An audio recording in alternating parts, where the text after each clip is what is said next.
저도 방금 한 5분 쉬었습니다. 한 5분 쉬었고, 혹시 제가 말이 빠를 수도 있습니다. 빠를 수 있어도 뭐 내용은 최대한 안 빼고 전달할 테니까. 예. 자, 그 저양각센서 초기화의 목적입니다. 사실은 저희 점포에서는 얼라이먼트나 이런 거 보지는 않고, 이제 저희 밑에 위탁점 협력업체가 있어서, 그다음 정비 공업사의 일을 저희들이 좀 많이 하는 편인데요. 이제 거기서 가져온 차들을 많이 하다가 사실은 보니까, 그 다음에 이제 초기화가 안 되는 차들도 있습니다. 초기화가 안 되는 차들.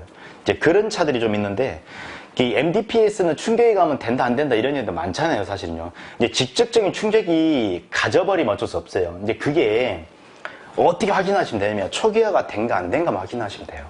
사실 쉽거든요. 그 다음 우리 또 하나 뭐 할 수 있습니까? 우리가 핸들이 동그라잖아요, 그죠? 동그랗게 되면, 내가 이쪽으로 돌렸던 조타력 방향과 이쪽으로 돌렸던 조타력 방향이 이 동일선상에 있어야 돼요, 사실은. 만약에 조수석 쪽으로는 많이 감긴다고 해볼게요. 예를 들어서 조타가 회전방이 많이 감긴다 해버리면 반대쪽에는 어떻게 적겠죠, 그죠?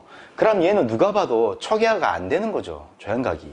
그래서 우리가 저양각 센서 초기화를 한다는 목적은 딱 하나예요. ECU가 갖고 있었던 학습값을 0으로 만든다는 겁니다. ECU가 갖고 있던 학습값을 0으로 만들어서 지금부터 운행할 때 학습값 가지고 다시 재학습하겠다, 이런 뜻이에요. 그래서 어떤 뭐 사고가 났거나 그럴 때 초기화가 안 된다고 하시게 되면 좌우 회전비를 꼭 좀 확인하세요. 회전비. 그 다음에 스캐너에 가보시게 되면 좌우 회전비를 확인할 수 있는 기능이 사실은 있지 않습니까? 좌우 회전비를 확인할 수 있는 기능이 있는데, 아마 뭐 사용을 안 해봤거나, 뭐 그 스캐너에 써져 있어. 몇 초만큼, 얼마만큼 하세요, 이렇게. 근데 그것만 따라 하시면 사실은 되거든요. 근데 그렇게 한번 해주시고. 자, 서두에 말씀드린 것처럼, 저양각 센서를 내가 언제 해야 되냐면, 자, MDP 시스템을 교환을 했거나, 수리를 했거나, 아니면 기어박스 및 뭐 유니버셜 조인트, 우리가 인터미디어 샤프트라고 하죠, 보통. 그 샤프트를 교환을 했거나. 왜냐면 내가 아무리 마킹하고 표시를 했어도 위치가 틀어질 수 있거든, 사실은. 네. 그럴 때, 그 다음에 휠 얼라운드 조정, 그 다음에 타이어 위치 교환. 이 타이어 위치 교환만 해도 차량 뒤에 쏠린 차 우리 많지 않습니까? 근데 얘가 다시 원복을 시키면 다시 정상 돌아오죠, 그죠? 그러면 이 MDPS 타입에서는 타이어 위치 교환이 매우 중요한 거죠, 사실은. 근데 그런 차들은 휠 얼라운드 조정을 하고 MDPS 초기화를 해줘야, 그러니까 저양각 센서 초기화를 해줘야 된다는 겁니다. 예. 그런 것을 꼭 해주셔야지만 그 시스템에 문제가 없는 상태가 되고, 초기화가 안 되면, 자, 여기 보세요. 자, 저양각 센서 초기화 후 시동 시 EPS 경고등이 발생을 하는 경우가 있을 거예요. 현장에서 이제 써보신 분들은 해보시면 알겠지만, 안 될 때는 방금 서두에 말씀드린 뭐라고 했어요? 좌우 회전 정행 상태 꼭 해주셔야 됩니다. 좌우 회전비 정행 상태. 이게 안 되면 초기화도 안 될 뿐더러 EPS 경고등을 띄울 수가 있다라는 겁니다. 사실 이제 자동차 정비에서 가장 중요한 게 기본적인 우리 시스템 있죠. 메커니즘, 뭐 기본적인 것들, 그런 것들은 꼭 필요하다고 저는 봅니다. 왜? 차에 필요하니까. 그죠? 이제 그런 것들은 잊지 마시고 해주시면 될 것 같습니다. 자, 다음 장에는 뭐냐면 MDPS 페일세이프입니다. 페일세이프. 여기에서 말한 페일세이프는 어떤 이제 논문 자료에서 저도 봤는데요.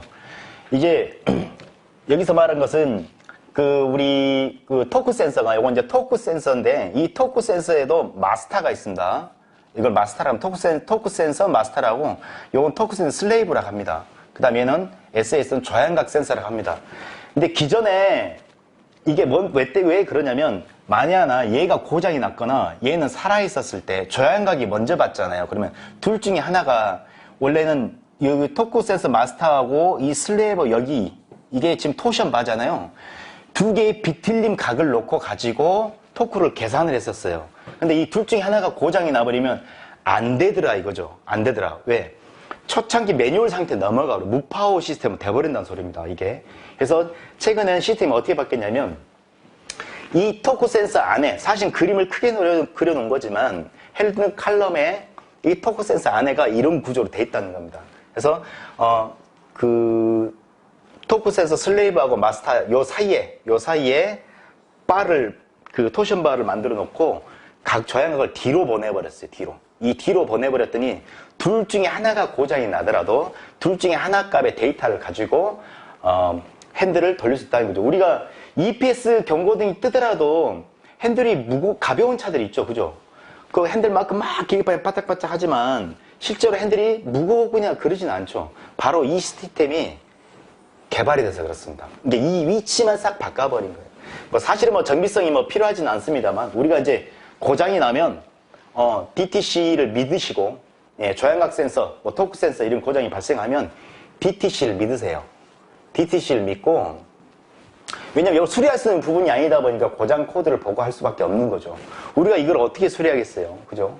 그래서 고장 코드를 믿으시고 수리를 하시면 된다 이거죠. 이 안에는 이제 뭐 구조적으로 이제 이렇게 만들어진 것이라 또 하나 봐보겠습니다.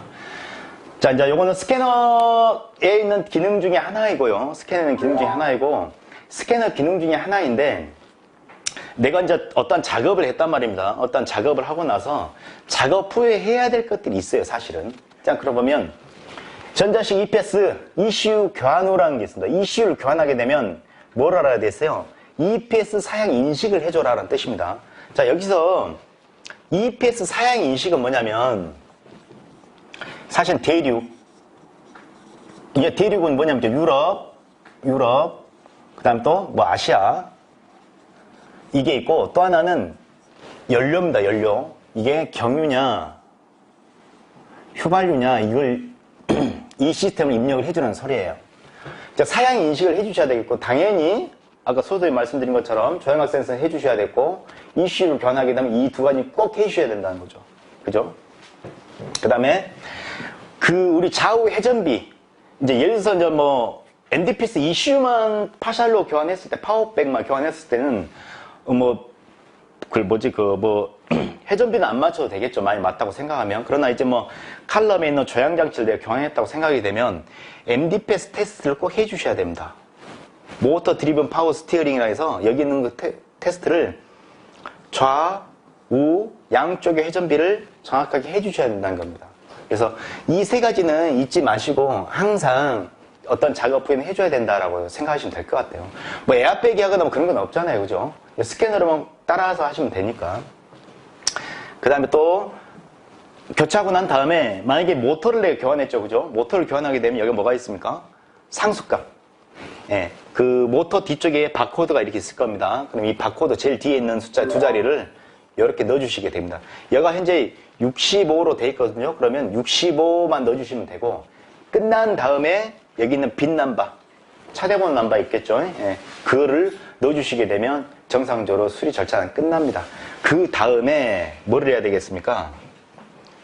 또 이렇게 회전비를 꼭 확인해 주셔야 돼요. 앞서 말씀드린 것처럼 가솔린이냐, 뭐 국내냐, 북미냐 이런 시스템을 사양을 설정해 주셔야 되고. 근데 이제 아마 하시다 보면 대략 아실 거예요, 그죠? 근데 지금 제가 한 40분 정도 해봤습니다만 그렇게 어렵다라고 느껴진 건 사실은 없잖아요, 그죠? 이 MDPS는 그렇게 막 어렵거나 그런 건 아니더라고, 제가 해보니까. 자, 떠나 보겠습니다. 다음에는 이제 벨트 드리븐 타입인데 우리가 주의할 점이 몇 가지 있더라고요, 제가 보니까. 그래서 여기도 아까 입출력은 우리가 서두에 다 보고 넘어왔기 때문에 어때요? 다 같죠, 그죠? 배터리, 키온, 그 다음에 접지, 토크, 뭐 통신, 그 다음에 통합제요, 그죠? 이 통합자는 VSM, 차량의 통합자는 VSM이라고도 합니다. 그 스캐너 데이터 보면 VSM이 이렇게 나와 있거든요. 이게 차량의 통합 제어이다 라고 이해하시면 될 것 같고, 이런 모든 데이터를 받아서 출력을 사용하겠죠.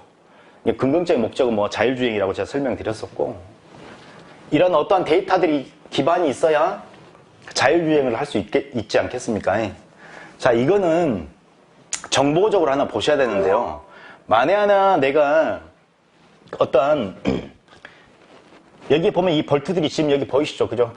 제가 이제 실제 현장에서 분해해 놓은 사진인데, 여기가 분해를 하고 난 다음에 이 벨트가 나와요. 이 벨트는 뭐냐면 음파식 장력 테스터기 측정기입니다. 자, 이 음파식 장력 테스터기는 뭐냐면 여기 벨트를 내가 이렇게 진동을 딱 줍니다. 이렇게 진동을 줬을 때 올려진 값을 읽는 건데 얘가 가격을 보니까 꽤 고가인 것 같더라고요. 제가 검색을 해보니까 최소 싼 데가 60이고 120만 원이었던가 그 정도 아마 했던 것 같아요. 그리고 이 안에 여기 이거고 이쪽이고 여기는 이제 소음 측정기가 한 20만 원 정도. 그래서 얘네들이 굉장히 고가 장비인데 우리 자동차 정비사는 손가락에 굉장히 유명한 감각이 있지 않습니까? 손가락에 굉장히 유명한 감각이 있어서 감각적으로 내 해보니까 하겠더라고요. 제가 해보니까. 얘네들은 장력 조정이 됩니다. 예.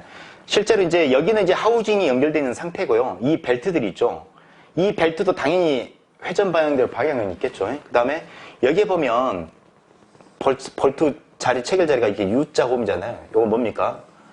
유격이 있다는 소리잖아요. 그럼 얘네들은 이 유격을 가지고 회전을 해서 장력 조정을 할 수 있습니다.